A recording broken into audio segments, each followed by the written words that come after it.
Hello my dear friends and students, welcome to English maths. और आज जो paper हम लोग सॉल्व करने जा रहे हैं वो 17 अगस्त का शिफ्ट 1 का पेपर है। और आज हम लोग पहुंच गए हैं सेट नंबर 37 पर, मतलब 36 सेट हम लोग लगा चुके हैं। तो 36 सेट हम लोग लगा चुके हैं, इसका मतलब काफ़ी लंबा डिस्कशन हम लोगों ने कर लिया है भाई। अभी एक आखिरी वाला ये बचा हुआ है, मतलब 17 अगस्त का मतलब हुआ कि ये आखिरी दिन है। इसके 4 सेट हैं जिसमें एक आज हम लोग कर लेंगे, केवल 3 हैं। ठीक है, तो आज जो लोग हमारे साथ पहली बार जुड़ रहे हैं, आप लोग बहुत लेट हैं भाई। आपके 36 सेट छूट गए हैं, हालांकि छूटे नहीं हैं, आप उनको फिर से कर सकते हैं। ठीक है, तो जो लोग आज हमारे साथ पहली बार हैं, आपके लिए एक इन्फॉर्मेशन है कि इसके पहले 36 सेट लगा चुका है हम लोग। और केवल 2023 के ही नहीं, 2022 का भी CHSL का सारा सेट लगा दिया हूँ, CGL का लगा दिया हूँ, MTS का लगाया हूँ, स्टेनो का लगाया हूँ, CPO का है आपके पास। तो बहुत सारे सेट हैं। आप कोई भी पेपर देते हो सारे सेट जरूर लगाइए। PDF सारे वीडियोस के साथ में अटैच है। ठीक है, और आप हमारे टेलीग्राम चैनल से जुड़ जाइए, आपको डेली डिस्कशन का PDF मिल जाया करेगा। और भी आप चाहते हो तो सारे PDF मैं आपको प्रोवाइड करा दूंगा, जो भी आप डिमांड करेंगे उसकी। ठीक है, तो PDF आपने सॉल्व कर ही लिया होगा। चलिए देखते हैं आज आपके कितने क्वेश्चन सही हुए हैं और कितने गलत हुए हैं। पहला क्वेश्चन आपकी स्क्रीन पर किससे रिलेटेड है भाई? ये इडियम से रिलेटेड है। ठीक है, तो पहला ही क्वेश्चन, इडियम की बरसात हो गई। स्टार्ट करिए, चलिए पढ़ के देखते हैं। इडियम लिखा तो केवल इतना ही है, लेकिन अब करना क्या है आपको ना, कि एक सिचुएशन दी हुई है, इस सिचुएशन के हिसाब से आपको क्या करना है, इडियम ढूंढना है। कौन सा इडियम इस सिचुएशन पर फिट बैठता है। तो स्टार्ट करो, सेंटेंस पढ़ना पड़ेगा। When he made fun of the sage, says कोई साधु महात्मा थे, उसका किसी ने क्या किया, मजाक उड़ाया। ठीक, किसी साधु महात्मा का मजाक उड़ाओगे तो गुस्सा आ जाएंगे ना। चलिए आगे लिखा है कि who was already infuriated, देखो ऑलरेडी गुस्से में थे। जब पहले से ही गुस्से में थे और आपने उनका मजाक भी उड़ा लिया तो फिर क्या हाल होगी। तो मतलब वही हो गया ना कि आप आग में घी डालने का काम कर रहे हो। हाँ, तो ये आग में घी डालने वाला इडियम ढूंढो। लिखा है made them at the logger heads, logger head वाला नहीं होगा, अभी मैं मतलब बता दूंगा इसका, पहले अपना वाला ढूंढ लो। पुल्ड समवन्स लेग, ये भी यहाँ पे सेट नहीं होगा। क्या होगा, add fuel to fire, add fuel to fire ये होता है आग में घी डालने का काम करना, तो ये यहाँ पर सुटेबल हो गया। ठीक है, बस अब का मतलब, अब देखो मैं तीनों बता रहा हूँ। मतलब मेड एट लॉगर हेड्स, अगर लॉगर हेड पे होने का मतलब होता है कि डिसएग्री स्ट्रांगली, आप किसी से क्या है, डिसएग्री हैं। और वो डिसएग्री कोई मामूली नहीं, बहुत ही स्ट्रांगली आप डिसएग्री है किसी से। ठीक है, बहुत मजबूती के साथ डिसएग्री है, कोई मामूली नहीं। अच्छा, पुल समवन्स लेग का मतलब क्या होता है, जैसे दोस्तों के बीच में होता है तो झूठ बोलते हैं मजाक उड़ाने के लिए, जस्ट मतलब एक जैसे होता है ना, मजाक में जो झूठ बोली गई होती है उसी को कहते हैं पुल समवन्स लेग, जिसको आप लोग कहते हैं ना टांग खिंचाई। तो वही है यार, मतलब टांग खींच रहे हैं वही। ऐड फ्यूल टू फायर मतलब आग में घी का काम करना। और बज़ अप का मतलब होता है, जैसे मान लो कहीं किसी सीट पर 3 लोग बैठे हुए हैं, एक को कहना भैया थोड़ा खिसकिए हम भी बैठ जाएं, तो वही थोड़ा खिसकने के लिए जो कहते हैं वो होता है बज़ अप। क्लियर हो गया। आपका आंसर कौन सा होगा इसमें, थर्ड वाला होगा। ठीक है ना, तो आग में घी डालने का काम मत करना कभी। चलो नेक्स्ट क्वेश्चन ले लो, ये रहा आपका साइनोनिम। साइनोनिम किसका बताना है, क्वेल का साइनोनिम बताना है। अब देखो क्वेल का क्या मतलब होता है, जैसे कहीं पर रिबल हो जाती है, रिबल आप समझ रहे हो ना, रिबल का मतलब कोई होता है विद्रोह। उस विद्रोह को बाई फोर्स जब हम दबाते हैं, ठीक है, रिबल को क्या करना, सप्रेस करना बाय फोर्स। अब एग्जांपल देखना चाहो तो क्या करोगे, जैसे 1857 की रिवोल्ट थी, ठीक है ना, 1857 आपको याद होगा, ये SSC देते हैं, इतनी GS पढ़े होंगे ना। तो 1857 की रिवोल्ट को अंग्रेजों ने बलपूर्वक दबाया था, तो उसी को क्या कहा जाएगा, क्वेल किया था उन्होंने। अब सिचुएशन क्लियर हो गई। चलिए, इनवाइट करना यहाँ पे होगा नहीं। बिसीच का मतलब क्या होता है, बिसीच का मतलब होता है रिक्वेस्ट करना, बहुत पोलाइटली किसी से अपील करना, स्ट्रॉन्ग अपील के लिए यूज किया जाता है बिसीच। ठीक है, ये शेक्सपियर का बहुत फेवरेट वर्ड है, अक्सर उनके नाटकों में कोई ऐसा प्ले नहीं जिसमें ये वर्ड नहीं आता है। एनकरेज का मतलब आप समझ ही रहे हो, क्वेल मतलब एनकरेज उसका एंटोनीम हो जाएगा। ठीक है, एंटोनीम हो जाएगा। और सप्रेस का मतलब दबाना होता है, ये मैंने बताया था ना, सप्रेस। और दबाना कैसे, बाय फोर्स, बलपूर्वक किसी को दबाना, खास तौर से रिबेल वगैरह, विद्रोह, रिवोल्ट वगैरह को दबाने के लिए यूज किया जाता है। क्लियर है? आई थिंक हिस्ट्री ज्योग्राफी सब पता हो गई इस वर्ड की। नेक्स्ट चलते हैं अगला क्वेश्चन। अगला क्वेश्चन है आपका क्वेश्चन नंबर 3। इसमें क्या करना है? एडियम है। एडियम देखो, इसमें भी आपको सिचुएशन के अकॉर्डिंग एडियम ढूंढना है। ये देखो लिखा है ना मोस्ट अप्रोप्रिएट एडियम, ना कि मोस्ट अप्रोप्रिएट मीनिंग। मीनिंग नहीं पूछा, एडियम। सिचुएशन ये है कि the recent strike off the employees, कर्मचारियों ने स्ट्राइक कर रखी है, लेफ्ट द फैक्ट्री, तो कर्मचारियों की हड़ताल ने फैक्ट्री की क्या दशा कर रखी है? It's machinery in disorder. In disorder भर ये मेन, ये आपका क्या होगा? ये आपका कीवर्ड है, आप इसको समझ लिए। की सिचुएशन है जिसके लिए आपको इडियम यूज करना है। किसी भी कोई फैक्ट्री, कोई ऑर्गेनाइजेशन, किसी भी जगह को, किसी भी इंस्टीट्यूशन को एकदम डिसऑर्डरली छोड़ देना, एकदम अव्यवस्थित कर देना, उसको कहते हैं, क्या करोगे इसके लिए कहते हैं हम लोग out of gear. Out of gear का मतलब क्या हो? जैसे पढ़ाई लिखाई चली, जैसे सपोज करो कोरोना फैला था, कुछ दिन पहले की बात है। कोरोना ने इंडस्ट्रीज को, एजुकेशन को, इंस्टीट्यूशंस को क्या कर दिया था? आउट ऑफ गियर कर दिया था। अब आउट ऑफ गियर करने का मतलब सारा तारतम्य ही टूट गया है, सारा तालमेल, सारा रिदम ही खत्म हो गया है, सब कुछ अव्यवस्थित है। ठीक है? तो अगर किसी फैक्ट्री में हड़ताल हो जाती है कर्मचारियों की, तो पूरी मशीनरी क्या हो जाती है? आउट ऑफ गियर हो जाती है। ठीक है? डिसऑर्डरली हो जाती है, आउट ऑफ गियर हो जाती है। अच्छा, नीड ऑफ द आवर का मतलब समझ रहे हो कि ये समय की ज़रूरत है, समय की मांग है। पिन मनी क्या होती है? What do you mean by pin money? देखो, पिन मनी एक ऐसा मतलब अमाउंट है जो आपकी आवश्यकता से अधिक होता है, मतलब an amount that you want but you do not need. आपको आवश्यकता नहीं है, नीड नहीं है, लेकिन आप वो अमाउंट चाहते हैं। तो इसके लिए आप क्या करते हैं? आप मान लीजिए आपकी 6 घंटे की ड्यूटी है, 1 घंटा 2 घंटा और आप और काम कर लेते हैं कुछ एक्स्ट्रा मनी कमाने के लिए, वो पिन मनी होता है। जैसे आपको हर महीना 5000 पॉकेट मनी मिलती है, किसी महीना 6000 मिल जाए, तो 1000 क्या है? जो आपकी पॉकेट मनी की जो ज़रूरत है उससे 1000 ज़्यादा है, तो that 1000 surplus is called pin money, उसको पिन मनी कहते हैं। लॉक एंड की का मतलब होता है एकदम से सिक्योर, एकदम प्रोटेक्टेड हो जाएगा। आंसर आपको आपका पता चल गया, आउट ऑफ गियर। चलिए नेक्स्ट क्वेश्चन करते हैं। अगला क्वेश्चन है आपका क्वेश्चन नंबर 4। क्वेश्चन नंबर 4 में वन वर्ड सब्स्टिट्यूशन है, और कितने का? जो अंडरलाइन किया गया है उसका। चलिए, तो आ रेड रेड रोज एक पोएम है, a red red rose Robert Burns की एक पोएम है। ये पोएम क्या कह रही है? Tells a story. खास बात यही keyword, a poem that tell a story and has a regular rhythm and rhyme. देखो, जब पोएम होगी तो रिदम राइम उसमें होगा, हालांकि सब में नहीं होता राइम रिदम, ब्लैंक वर्स वगैरह होती हैं, तो बहुत ज़्यादा लिटरेरी फॉर्म में जाने की ज़रूरत नहीं, ये वन वर्ड लिटरेचर का है।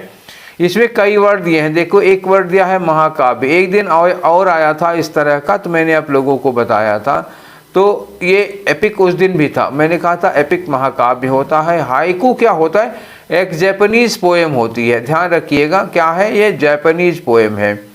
इस जापानीज पोएम की खासियत क्या होती है कि 7 सिलेबल्स का एक लाइन होती है, 1 मीटर, जिसको एक चरण कहते हो ना हिंदी में, 3 चरण 4 चरण की कविता है, तो ऐसे ही सिलेबल होते हैं। सिलेबल का मतलब क्या होता है? 1 मीटर होता है। तो उसमें कितनी मात्राएं होती है आपने पढ़ा होगा हिंदी में, जैसे दोहा सोरठा चौपाई आपने पढ़ा है, तो आपने पढ़ा होगा कि दोहे में पहले चरण में 13 मात्रा, दूसरे में 11 मात्रा, 13-11 मात्राएं होती हैं, मतलब क्या हुआ? दोहा 24 मात्रा का हो गया। ठीक है, ऐसे ही चौपाई है 16-16 मात्राओं की होती है, रोला 24 मात्राओं का होता है। अच्छा, छोड़ो अब इसको। इसी तरह से हाइकू है, हाइकू जो होता है उसकी एक लाइन में 17 मात्राएं होती हैं, समझ गए? और भी इसमें डिटेल्स हैं, बहुत ज़्यादा डिटेल में जाने की ज़रूरत नहीं, बस ये समझ लो कि haiku is a type of poem. Ballad क्या होती है? बैलेड होती है एक कहानी होती है जो पोएम के फॉर्म में होती है। मतलब क्या होगा? अ नरेटिव है, मतलब a story told in poem. एक स्टोरी होती है जो किस फॉर्म में होती है? पोएम के फॉर्म में होती है, गद्य के फॉर्म में नहीं, पद्य में होती है। यहाँ यही लिखा है poem tales a story. Poem tales a story मतलब क्या हुआ? बैलेड होगी। When a story is told in the form of poem, तो ये क्या हो जाएगी? बैलेड। और सोनेट क्या होती है? अ पोएम ऑफ 14 लाइन्स, क्या होगी? 14 लाइन की एक पोएम होती है ये, तो ये सोनेट हो जाती है। फिलहाल आपका आंसर क्या होगा? बैलेड होगा। क्लियर? नेक्स्ट क्वेश्चन करते हैं। अगला क्वेश्चन आपका क्या होगा बच्चा? अगला क्वेश्चन है क्वेश्चन नंबर 5। देखो खाली जगह भरनी है। खाली जगह भरना क्या है? होमोनीम भरना है, ठीक है ना। तो होमोनीम एक्चुअली इन्होंने लिख तो दिया है होमोनीम, बट दैट इज नॉट होमोनीम। होमोनीम होता है जिसमें किसी वर्ड की स्पेलिंग और प्रोनाउंसिएशन सेम होता है, मीनिंग डिफरेंट होती है। ये होमोफोन दे रखा है इन्होंने, न कि होमोनीम दे रखी है। खैर चलिए, should we go shopping for a dash fan for a new house. अपने नए घर के लिए एक फ़ैन खरीदना है उनको। तो फ़ैन दो होता है, टेबल फ़ैन होगा या सीलिंग फ़ैन होगा। इन्होंने सारे ऑप्शन क्या दे रखे हैं? सीलिंग के दे रखे हैं। तो जो छत होती है, छत वाली सीलिंग के लिए स्पेलिंग क्या होगी? CEILING होता है, ये होता है सीलिंग। समझ गए? किसकी? छत वाली के लिए। तो आपका आंसर कौन सा होगा? ये पहला वाला हो गया। ये जो सी लिंक है, सी लिंक का कोई लेना देना, ये समुद्र से लिंक के लिए हो जाएगा। ये जो सीलिंग है वो क्या होता है? लॉक कर देना, सील कर देने के लिए होता है। जैसे कभी होता नहीं कि पुलिस ने उनके घर को सील कर दिया है। एक वर्ड होता है सीज कर देना, एक होता है सील कर देना, ठीक है ना। तो सील कर देना मतलब क्या हुआ? जब्त कर देना, लॉक कर देना। और ये सेलिंग है, ठीक। इसका तो मतलब आप समझ ही रहे होगे। आंसर आपका कौन सा होगा? सीलिंग। इस वाले सीलिंग का मतलब होता है छत। आप कहोगे छत के लिए दो अंग्रेजी कौन कौन सी होती हैं? एक छत होती है रूफ और दूसरी छत क्या होती है? सीलिंग। अगर आप कमरे में बैठे हैं, अंदर से देख रहे हैं जहाँ पंखा लगा हुआ है, तो वो क्या होती है? सीलिंग। और आप छत के ऊपर हैं तो क्या होता है? रूफ होता है, ठीक है। Everything is clear. चलिए आगे चलते हैं, क्वेश्चन नंबर 6 करते हैं। क्वेश्चन नंबर 6 में देखो, ये नो एरर का मामला है। लिखा अ crocodile was swimming in a river. एक मगरमच्छ तैर रहा था किसी नदी में, कि नदी में। अब बताओ, किसी नदी में एक मगरमच्छ तैर रहा था, ये सही है कि नदी में एक मगरमच्छ तैर रहा था? नदी, तो नदी पार्टिकुलर होगी, तो यहाँ इन अ रिवर नहीं होगा, कोई रिवर में नहीं, बल्कि किसी पार्टिकुलर रिवर की बात कर रहे होगे, इसलिए ये वाला आंसर होगा, ठीक है। आगे चलते हैं, क्वेश्चन नंबर 7 में आ जाओ। 7 में दैट कैन सब्सटीट्यूट। अब लिखा है वर्स्ट देन एक्सपेक्टेड, तो ये ग्रामर का मैटर है ना, इडियम वगैरह नहीं है। चलिए अब तो सेंटेंस पढ़ना पड़ेगा, पता नहीं वर्स्ट है सही या वर्स्ट देन है। फिलहाल गलती इसमें क्या है कि वर्स्ट इज सुपरलेटिव डिग्री और उसके साथ देन लगा हुआ है, तो सुपरलेटिव डिग्री के साथ देन नहीं लगाते। गलत तो ये फिलहाल है। पढ़ो, देखो लिखा the performance of the musician was rather worst then expected by the audience. मतलब जितना ऑडियंस ने एक्सपेक्ट किया था उससे भी ज़्यादा गंदी परफॉर्मेंस। मतलब एक ऑडियंस ये एक्सपेक्ट किए थे कि खराब होगी, लेकिन जितना खराब सोचे थे उससे भी ज़्यादा खराब निकली। वाह क्या बात है। तो ये वर्स्ट देन, देखो सुपरलेटिव के साथ देन तो हम नहीं लगा सकते, ये भी गलत है। वर्स वाज एक्सपेक्टेड, वाज नहीं भैया, ये वर्स क्या है? कंपैरेटिव डिग्री है, तो इसके साथ देन लगना जरूरी है। फिर ये भी गया। अब आया वर्स देन एक्सपेक्टेड। हाँ, ये वर्स कंपैरेटिव डिग्री हो गई और इसके साथ देन लगा है। This is your most correct choice, यही है आपकी जो चॉइस है। आगे लिखा है बैड एज एक्सपेक्टेड, नहीं बैड एज नहीं, तो यहाँ हो जाएगा पहले लगाना पड़ेगा as bad as expected. If you want to compare in positive degree you will have to use as before and after your positive degree adjective। तो उसमें पॉजिटिव डिग्री का जो एडजेक्टिव है उसके पहले भी एज, बाद में भी हो एज होता, तो क्या लगाते हैं आप? फिर एज बैड एज, तब ये रेदर भी अंडरलाइन होता, ये रेदर हट जाता, ठीक है ना, तब ऐसा होता। अब आपके पास एक ही ऑप्शन है वर्स देन लगाने का, ठीक है। चलिए आगे बढ़े, क्वेश्चन नंबर 8। क्वेश्चन नंबर 8 में क्या करना है? साइनोनिम करना है। किसका साइनोनिम है? डैमेज का। डैमेज का मतलब तो समझ ही रहे होगे ना, तोड़ फोड़, नुकसान, नुकसान के सेंस में आता है। चलिए, तो इसमें से हमको इसका साइनोनिम ढूंढना है, तो हम यहीं क्यों ना देख लें भाई, 4 वर्ड दिए हैं, डबल मीनिंग वाला होगा तो देख लेंगे स्टेटमेंट पढ़ के, नहीं तो यहाँ से काम बन जाएगा। डैमेज का मतलब तोड़ फोड़ होता है, तो सेटिस्फाइड तो हो नहीं पाएगा। कौन है जो तोड़ फोड़ से संतुष्ट होता होगा? ठीक है, हाँ कुछ लोग होते हैं जो दूसरे का सामान तोड़ के खुशी महसूस कर सकते हैं फिर वो साइनोनिम नहीं होगा। डिस्ट्रक्शन हो सकता है डैमेज का, ठीक है ना। डिस्ट्रक्शन में भी तोड़ फोड़ होती है, विनाश होता है, और डैमेज में भी विनाश होता है, तो दोनों तोड़ फोड़ से रिलेटेड हैं, ठीक है। ये साइनोनिम हो सकता है। और चेक कर लेते हैं, ग्रीड का मतलब क्या होता है? लालच होता है, तो ये तो होने वाला नहीं भैया, डैमेज के बदले में लालच नहीं आ सकता, ये गया। ओरिजिनेट का मतलब क्या होता है, कहीं उत्पन्न होना, कहीं से उसकी उत्पत्ति होना, शुभारंभ होना, तो ये भी नहीं लग पाएगा। तो फिर यही एक ही ऑप्शन है डैमेज का, डिस्ट्रक्शन। ठीक है ना, चलें आगे। अगला क्वेश्चन है हमारा क्वेश्चन नंबर 9। फिर साइनोनिम बताना है। किसका साइनोनिम? रिपर्कशन का साइनोनिम बताना है। अब ये बताओ बच्चा कि रिपर्कशन का क्या मतलब होता है। पहले मैं हिंदी में बता दे रहा हूँ। रिपर्कशन का मतलब होता है दुष्परिणाम। दुष्परिणाम का मतलब आप समझ रहे होंगे। दुष्परिणाम का मतलब आपने कोई गलत काम किया है, उसका आपको मतलब बुरा रिजल्ट देखने को मिले। तो मतलब क्या, इसका क्या हुआ, बैड कंसिक्वेंस या बैड रिजल्ट कह सकते हो। हालांकि बैड रिजल्ट अच्छे काम का बुरा नतीजा नहीं है ये, बल्कि आपने बुरा किया तो उसका बुरा परिणाम भी भुगतो। तो ये दुष्परिणाम कंसिक्वेंस के सेंस में आ सकता है। तो डुप्लीकेशन क्या हो सकता है? नहीं, डुप्लीकेशन नहीं होगा, कंसिक्वेंस हो सकता है इसका रिजल्ट। हालांकि कंसिक्वेंस में कहीं ये हिंट नहीं हो रहा है कि रिजल्ट बुरा है, जबकि रिपर्कशन का मतलब होता है बैड रिजल्ट, मतलब bad result of your bad doing, आपके गलत काम का गलत नतीजा। फिलहाल हम कंसिक्वेंस को अभी तो चुन ले रहे हैं, अभी चूज कर ले रहे हैं इसको। रेक्यूजेशन, देखो रेक्यूजेशन बेटा ये यहाँ पे मैच नहीं करेगा। रेक्यूजेशन एक लीगल वर्ड है, कोर्ट का वर्ड है।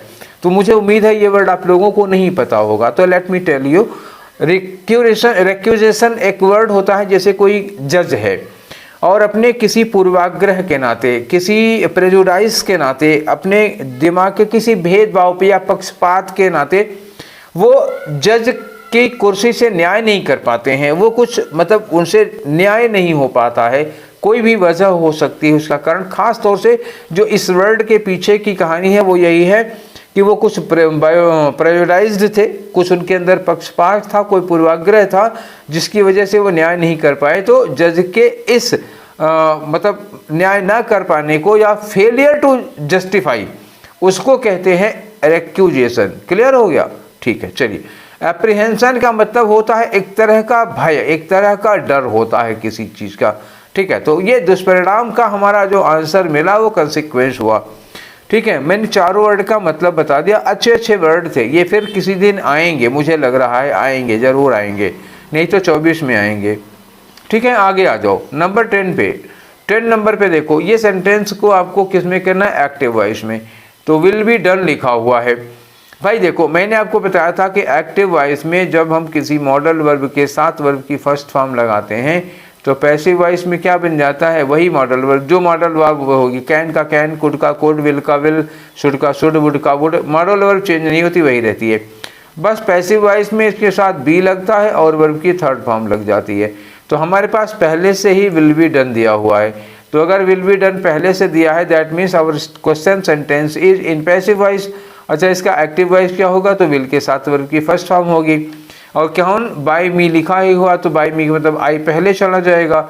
आई सब में दिया हुआ है, पहले देखो चारों में दिया हुआ है, तो हमको क्या ढूंढना है? अब विल डू, तो आई विल डू इट, ये विल लगा हुआ, एक ही में विल लगा मिलेगा आपको और किसी में मिलेगा नहीं। तो ये पहला वाला आपका आंसर हो गया। क्लियर है ना? कोई डाउट तो नहीं है? तक सुबह हो तो बताना मुझे। अगला है क्वेश्चन नंबर 11। इसमें फिर से साइनोनिम। आज अभी एंटोनिम के दर्शन नहीं हुए, 11 क्वेश्चन तक पहुंच गए हैं। साइनोनिम ही साइनोनिम आ रहा है।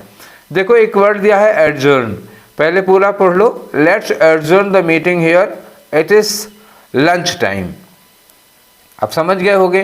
कोर्ट वगैरह में अब कभी ये भी वर्ड कोर्ट से ही रिलेटेड है, कभी मूवी में देखा होगा, कोर्ट वगैरह का सीन देखा होगा। तो उसमें होता क्या है, जैसे मान लो टाइम हो गया, शाम को 5 बज गया, जज साहब उठते, मतलब साहब कहते हैं कि the court is adjourn today, मतलब आज का काम यहीं पर ख़त्म किया जाता है, आज का काम यहीं पर रोका जाता है।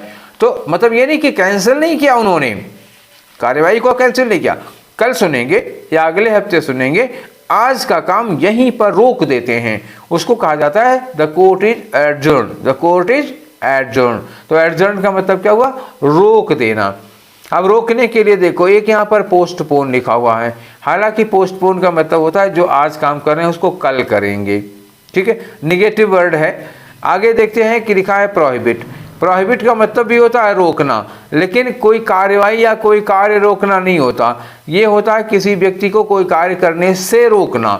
जैसे सपोज करो कि आप मैं क्लास में पढ़ा रहा हूँ और आप मोबाइल चला रहे हो, आप मतलब कोई वीडियो गेम खेल रहे हो।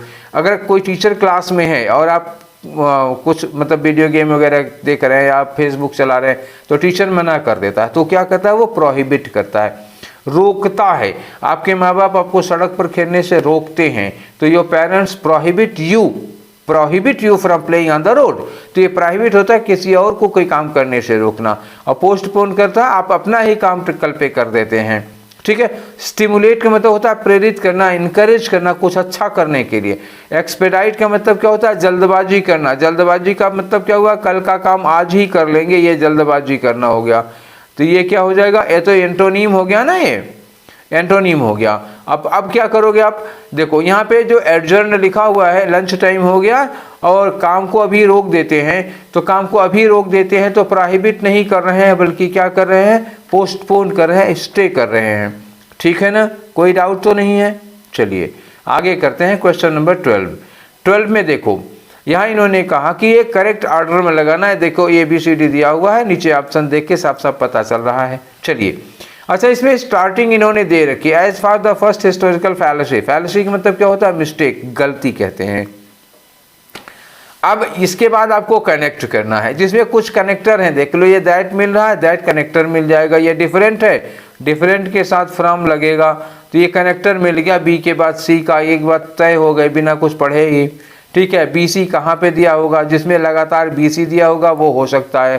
तो यहाँ भी BC दिया है, यहाँ भी BC दिया है और यहाँ भी BC दिया, ये वाला नहीं हो सकता।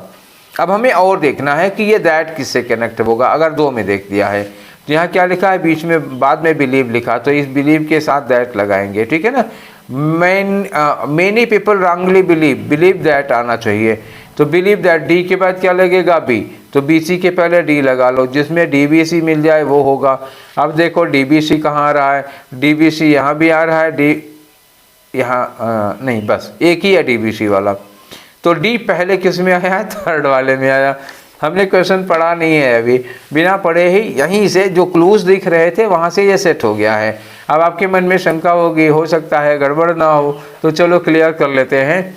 लिखा as for the first historical fallacy only some, ये तो ये सेंटेंस हो गया, only some specialist can unravel its inscrutable mysteries. ठीक है। कुछ स्पेशलिस्ट लोग हैं जो इसकी अनस्क्रूटेबल मिस्ट्रीज को, अनस्क्रूटेबल मतलब जिसको स्क्रूटनिंग कहते हैं, जिसको बहुत माइन्यूटली चेक किया जा सकता है, ऐसी मिस्ट्रीज को बहुत कुछ ही लोग हैं जो अनरावल कर सकते हैं, जो उसको डिस्क्लोज कर सकते हैं। चलो एक सेंटेंस दिया है, that the past was so different from the present, मतलब ये कनेक्ट हो गया, past was so different from the present. आगे लिखा है मेनी पीपल रॉन्गली बिलीव के बाद दैट लगा दो, तो मेनी पीपल ये हो गया ना, डी वाला पहले, मेनी पीपल रॉन्गली बिलीव, फिर भी आ जाओ that the past was so different, फिर से आ जाओ फ्रॉम द प्रेजेंट दैट। अब ये दैट लगा ना, इस दैट के साथ में आप ए वाला कनेक्ट कर दो, क्योंकि इस दैट के बाद भी तो कुछ कनेक्ट होना चाहिए। तो जो सी है, सी के लास्ट में जो दैट है उससे एक ए ही कनेक्ट करना पड़ेगा, बाकी सब तो इंटरकनेक्टेड पहले से ही है।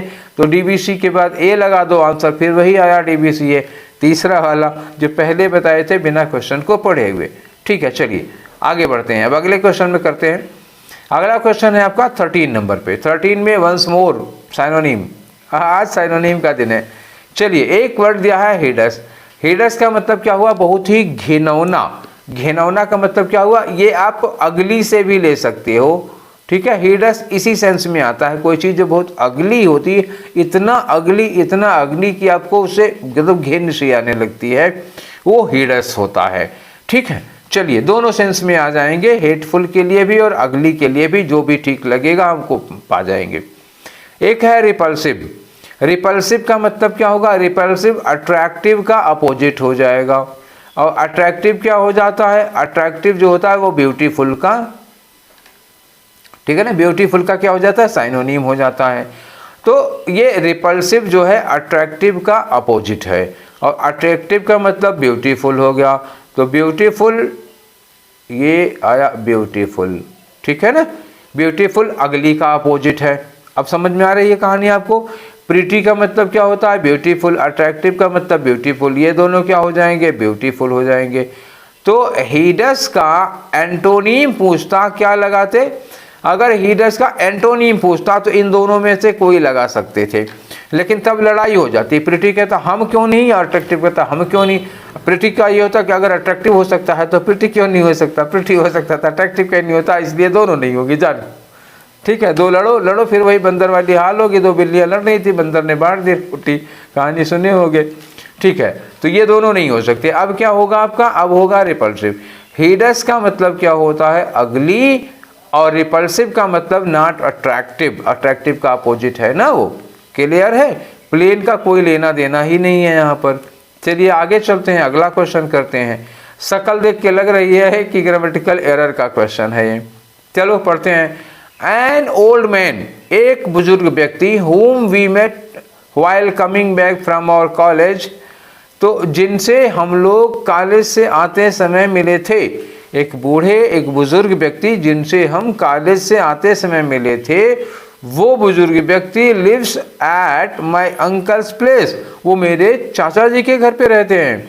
तो अब ये बताओ कि ये जो एन ओल्ड मैन लिखा हुआ है, क्या ये अननोन पर्सन है, क्या ये इंडेफिनिट पर्सन है? जब आगे बता दिया कि जिनसे हम लोग कल मिले थे। अगर आप उन बुजुर्ग व्यक्ति की पहचान बता रहे हो, कौन बुजुर्ग व्यक्ति? जिनसे कल मिले थे। जिनसे कल मिले थे तो वो आपके लिए अपरिचित या इंडेफिनिट अननोन कैसे हो सकते हैं? इसका मतलब हुआ कि ये जो ओल्ड मैन है ये डेफिनिट पर्सन हो गए। डेफिनिट होने का मतलब ये एन नहीं होगा, फिर क्या लगना चाहिए? द लगना चाहिए। तो ये जो एन ओल्ड मैन लिखा हुआ है होना चाहिए था the old man. The old man whom we met while coming from college। ठीक है, तो ये हो जाएगा। क्लियर? समझ गए ना अब क्या गलती हुई इसमें। चलिए आगे बढ़ते हैं, और अगला क्वेश्चन है आपका 15 नंबर पे। 15 में इनकरेक्टली स्पेल्ड वर्ड बताना है आपको। तो यहाँ पे नहीं, कब यहाँ कर लेते हैं ना। प्रिंस है, लाफ्ड है, स्प्रैंग है, जियर्ड है। तो प्रिंस की स्पेलिंग सही है, लाफ्ड की सही है, स्प्रैंग की सही है।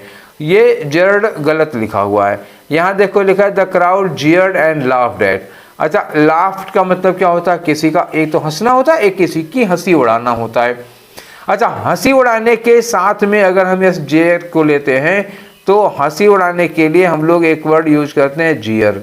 ठीक है, JEA नहीं, JEA नहीं है, गलत बोल दिया, JEER। जियर मतलब होता है ना मजाक उड़ाना, किसी की खिल्ली उड़ाना, उपहास। तो लाफ के साथ में ये वाला जियर फिट हो रहा है, जियर्ड एंड लाफ्ड।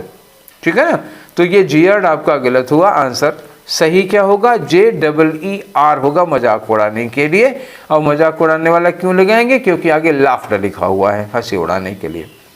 ठीक है, तो अब आते हैं हम लोग अगले क्वेश्चन में, जिसमें अरेंज करना है आपको ABCD। ये 4 सेंटेंस हैं, आपकी बार सेंटेंस है। ठीक है ना, तो पैराग्राफ अरेंजमेंट है, चारों में सेंटेंस हैं।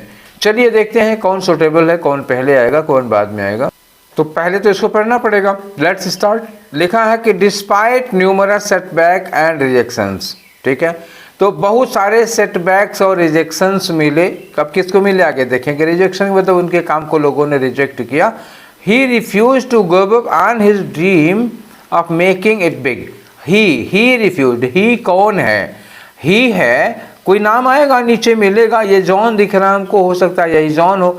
मतलब this sentence can not start, ये स्टार्ट नहीं कर सकता। मतलब ए से स्टार्टिंग किसी कीमत पर नहीं होगी और किसी में दिया भी नहीं है। बी में देखो, John had always been a talented musician. बात समझ रहे हो? आगे लिखा कि but he struggle to find his place in the competitive and cut throat music industry. ये भी समझ गए होंगे, बहुत टैलेंटेड म्यूजिशियन था, लेकिन इस cut throat competitive music industry में उसको बहुत स्ट्रगल करना पड़ रहा था और उसको भी कोई प्लेस नहीं मिली थी, कोई पहचान नहीं मिला था। ये सेंटेंस स्टार्ट कर सकता है जॉन के बारे में। आगे लिखा है with the help of a supportive community of fellow musicians and fans. दोस्तों मतलब जो साथ देने वाले लोग थे, फेलो म्यूजिशियंस थे, कुछ फैंस थे, उनकी सपोर्ट करने वाली कम्युनिटी के साथ जॉन कंटिन्यूड टू होन हिज क्राफ्ट। होन का मतलब क्या होता है? धार देना। देखा होगा ना कभी लोग चाकू वगैरह में धार लगाते हैं, उसी को होन कहते हैं, होनिंग। अपनी क्राफ्ट, अपनी कला में वो धार देता रहा, अपने म्यूजिक को और शार्प करता रहा and develop his own unique sound, और उसने खुद अपना एक यूनिक साउंड डेवलप कर लिया। आगे लिखा eventually his hard work, eventually का मतलब होता है फाइनली, और फाइनली लगने का मतलब ये क्या हो जाएगा, ये हो जाता है बच्चा कंक्लूजन। समझ गए? जब आप इवेंचुअली लगाओगे, इवेंचुअली का मतलब फाइनली, फाइनली का मतलब क्या हुआ, ये लास्ट सेंटेंस हो जाएगा। आपको फर्स्ट मिल गया, लास्ट मिल गया। फर्स्ट सेंटेंस कौन है, बी, बी फर्स्ट हो गया और डी लास्ट हो गया, बी फर्स्ट हो गया, डी लास्ट हो गया। बी फर्स्ट डी लास्ट कहीं मिल जाए हमको तो काम बन गया, ये बी फर्स्ट डी लास्ट हो गया। यहाँ पे डी हो ही नहीं सकता शुरुआत में, इवेंचुअली लगा है, सवाल ही नहीं होता, डी स्टार्टिंग में आ जाएगा।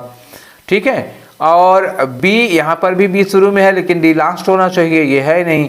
सी से स्टार्ट नहीं कर पाएंगे आप with the help of supported, पहले प्रॉब्लम आएगी ना, पहले तो इसका बी वाले में जो प्रॉब्लम आई है उसको हमें स्टार्ट करना पड़ेगा। ठीक है, वो एक टैलेंटेड व्यक्ति था लेकिन इस कट थ्रोट कंपटीशन वाली म्यूजिक इंडस्ट्री में वो कोई जगह नहीं बना पाया, स्ट्रगल करता रहा, फिर कैसे सफल हुआ ये बाद में आनी चाहिए। तो कहानी किसके अकॉर्डिंग चलेगी, ए वाले के अकॉर्डिंग चलेगी। क्लियर है, आराम से समझ पा रहे हैं? ठीक है, चलिए आगे करते हैं। क्वेश्चन नंबर 17, क्या करना आपको, वन वर्ड सब्स्टिट्यूशन बताना है।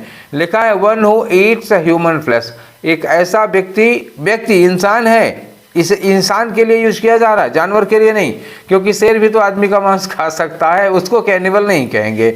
एक पर्सन, एक व्यक्ति, एक इंसान जो ह्यूमन फ्लैश खाता है, जो इंसान का मांस खाता है। तो जब आप सेम स्पेसी का मांस खाएंगे तो आपको क्या कहा जाएगा, आपको कहा जाएगा कैनिबल। ये मैमल है, मैमल का मतलब होता है स्तनधारी, स्तनधारी का मतलब होता है कि those creatures who fed their young ones milk, मतलब वो स्तनधारी, वो प्राणी, वो जीव जंतु जो अपने बच्चों को दूध पिलाते हैं, ठीक है, स्तनपान कराते हैं, वो मैमल कहे जाते हैं। यहाँ इनका कोई मतलब नहीं है। वेजिटेरियन का मतलब क्या होता है, शाकाहारी, ठीक है, जो मांस नहीं खाता वो वेजिटेरियन है। और कार्निवोर का मतलब क्या होता है, मांसाहारी हो जाता है, फ्लैश ईटर होता है। तो फिलहाल आपका आंसर क्या होगा, कैनिबल होगा। कैनिबल का मतलब क्या हुआ, अ person who Yeats human flesh, जो मनुष्य का मांस खाता है। ठीक है, चलिए आगे। नेक्स्ट क्वेश्चन है आपका 18 में। 18 में फिर से इनकरेक्टली स्पेल्ड वर्ड बताओ। इनकरेक्टली स्पेल्ड वर्ड में एक्नॉलेजमेंट की स्पेलिंग तो एकदम से ठीक लग रही है, अकोमोडेट की स्पेलिंग गलत हो गई। ये इसके पहले भी आ चुका है, कई बार बताया हूँ। अकोमोडेट में ACCO होता है, फिर डबल M होगा, O होगा, बस यही देखे रहो। CCO बाद में डेट लिख दो, और क्या जो तारीख वाला डेट है ये वाला, ठीक है, डेट लिख दो, पहले A लिख दो। मेन गड़बड़ी होती है वो किस में, ये CC और M में होती है। वही यहाँ पे हुआ, देखो M सिंगल कर दिया, ये गड़बड़ी हो गई। एड्रेस की स्पेलिंग एकदम करेक्ट है, एक्वायर की एकदम से करेक्ट है। I think there should be no doubt. आगे चलते हैं, नेक्स्ट क्वेश्चन करते हैं 19 नंबर में। 19 नंबर में क्या करना है, इसमें वन वर्ड बताना है आपको। अंडरलाइन वर्ड के लिए, अच्छा, एक वन वर्ड दिया हुआ है, उसके लिए स्टेटमेंट देना है आपको। लिखा है कि my friend works as a florist, मेरा जो दोस्त है वो फ्लोरिस्ट का काम करता है। फ्लोरिस्ट का मतलब क्या हुआ, फूल बेचने वाले, ठीक है ना, at the shop down the street.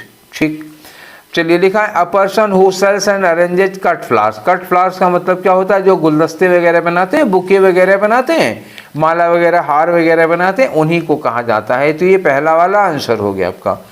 Who sales sweets, जो मिठाई बेचता है उसको कन्फेक्शनर कहते हैं। हु ग्रोज फ्लावर्स, जो फ्लावर को ग्रो करता है उसको माली कहते हैं। He is the gardener not florist, ठीक है, ये नहीं हो सकता। वर्क इन अ बैंक, जो बैंक में काम करता है उसको बैंकर कहते हैं। तो आंसर आपका कौन सा हो गया, फर्स्ट वाला होगा। ठीक है, चले नेक्स्ट क्वेश्चन है हमारा 20 वाला। इसमें क्या करना है, आपको एक्टिव वॉइस में ले जाना है।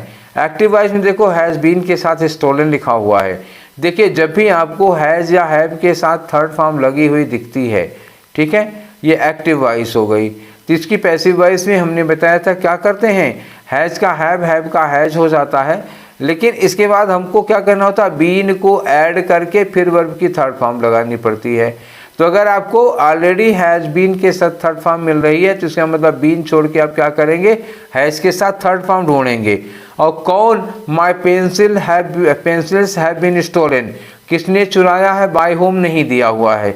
अगर वो दिया नहीं है तो क्या आप जानते हैं कि किसने चुराया, नहीं जानते हैं। अगर आप चोर को नहीं जानते हैं, चोर अनजान है, तो अनजान के लिए क्या लगा दो, समवन समबडी लगा दो, क्योंकि आप उसको नहीं जानते हैं। तो अनजान व्यक्ति के लिए सिंगुलर में समवन लगाएंगे। प्लूरल में लगाना होता तो हम दे लगा देते, लेकिन पेंसिलें चुराने के लिए 4-5 लोगों की टीम, गिरोह तो नहीं आएगा ना डाकुओं का, एक आदमी ने चुराया होगा। और चारों ऑप्शन में समबडी लगा हुआ है, तो आपको चिंता करने की कोई ज़रूरत नहीं है कि हम कौन सा लगाएं, ठीक है, सब में एक ही लगा हुआ है। अब आप समबडी के साथ हैज़ और वर्ब की थर्ड फॉर्म ढूंढ लीजिए। तो हैज़ के साथ थर्ड फॉर्म केवल यहाँ लगी हुई मिल रही है, और किसी में ये स्टोल लिखा, या स्टेल्स लिखा, या हैव स्टोलन। अब समवन के साथ हैव नहीं लगता है, यहाँ ग्रामर की मिस्टेक हो गई, समबडी के साथ हैज़ होना चाहिए था, ठीक है। अब इस लिहाज से आपके पास केवल एक आंसर बच रहा है जो हो सकता है। क्लियर? चलिए आगे बढ़ते हैं हम लोग। तो क्वेश्चन नंबर 21 से 25 तक की कहानी आप लोगों को ऑलरेडी पता है कि ये एक क्लोज टेस्ट होता है, जिसमें एक पैराग्राफ में 5 खाली जगहें होती हैं, उनके लिए हमें सुटेबल ऑप्शन भरना है। इतने सारे सेट लगा चुके हैं, जानते हो। तो कहानी इतनी लंबी नहीं करेंगे। ये सॉल्व करने के लिए हमें सबसे पहले पैसेज पढ़ना होता है, ठीक है। तो पहले पैसेज पढ़ो, हैरी पॉटर। हैरी पॉटर तो आप लोग बहुत अच्छी तरह जानते हो, मुझे बताना नहीं पड़ेगा। आप ही के बचपन का है ना ये, आप जब लोग छोटे रहे होंगे आप लोग, उसी समय आया था हैरी पॉटर, ठीक है। तो Harry Potter was first introduced in the novel Harry Potter and the philosopher's stone. ये उस नॉवेल का नाम था, उसी में हैरी पॉटर इंट्रोड्यूस हुआ था। वो बच्चा क्या था, एक ऑर्फन था, मतलब एक अनाथ बालक था। Who is dash by his guardian uncle and aunt, जिसको उसके साथ डैश किया जाता था उसके गार्जियन अंकल एंड आंट के द्वारा, एंड देयर सन, और उनके चाचा चाची के मतलब बेटे के द्वारा भी, उसके मतलब कजिन के द्वारा भी उसको उसके साथ डैश बिहेवियर होता था। अभी पता नहीं, नीचे देखो ऑप्शन 1 दिया है, उसको क्रश किया जाता था, मिसट्रीट किया जाता था, डिसस्पिरिटेड किया जाता था, या बोध किया जाता। तो बोध तो करेंगे नहीं, कोई उसके सामने सर तो झुका नहीं रहे हैं, ठीक है। अब देखें इनमें से क्या लगा ना, थोड़ा और आगे पढ़ के हम लोग देखेंगे।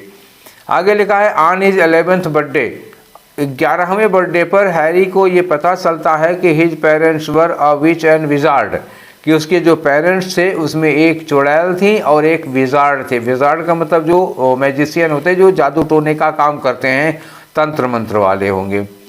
और उसको ये भी पता चला कि ही विजार्ड हिमसेल्फ, कि वो खुद भी एक विजार्ड है, मतलब उसके अंदर जादुई शक्तियाँ हैं, तांत्रिक शक्तियाँ हैं। उसके बाद उसको इनवाइट किया गया है, हैज़ बीन इनवाइटेड। वो चूँकि हैरी पॉटर खुद भी एक विजार्ड था, इसलिए उसको इनवाइट किया गया था टू डैश हार्वर्ड स्कूल, ठीक है, Hogwarts school of witchcraft and wizardry. तो विचक्राफ्ट और विजार्डरी वही है, जादू टोना तंत्र मंत्र जहाँ सिखाया जाता है।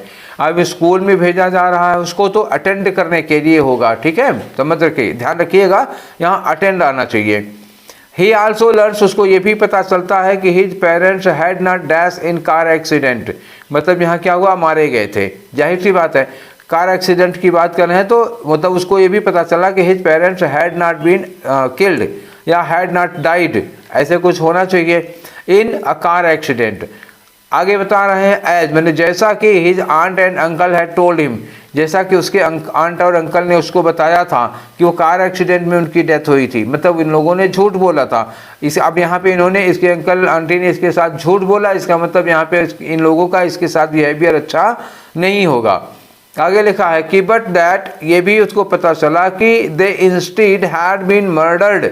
देखो इनका मर्डर हुआ था, इसके मम्मी पापा का मर्डर हुआ था बाय एन एविल विजार्ड, एक दुष्ट विजार्ड था। विजार्ड का मतलब समझ गए, दुष्ट विजार्ड था जिसका नाम था वोल्डेमॉर्ट। आगे तो देखे तो हो गई ना, ये मूवी तो देखे होगे, तो समझ में तो आ ही रहा होगा पूरी की पूरी कहानी। आगे देखो, Harry was the only person to have ever dash an attack by Voldemort. जो हैरी पॉटर था वो इकलौता व्यक्ति था जो वोल्डेमॉर्ट के अटैक से बच गया था। यहाँ बच गया, वो ओनली पर्सन है जो बचा था। आगे लिखा बट समहाउ, पर किसी तरह डैश द लेटर्स किलिंग कर्स, ठीक है ना। लेटर मतलब क्या हुआ, जिसका नाम बाद में लिया हुआ है, बाद में जिसका नाम लिया हुआ वोल्डेमॉर्ट का नाम आया।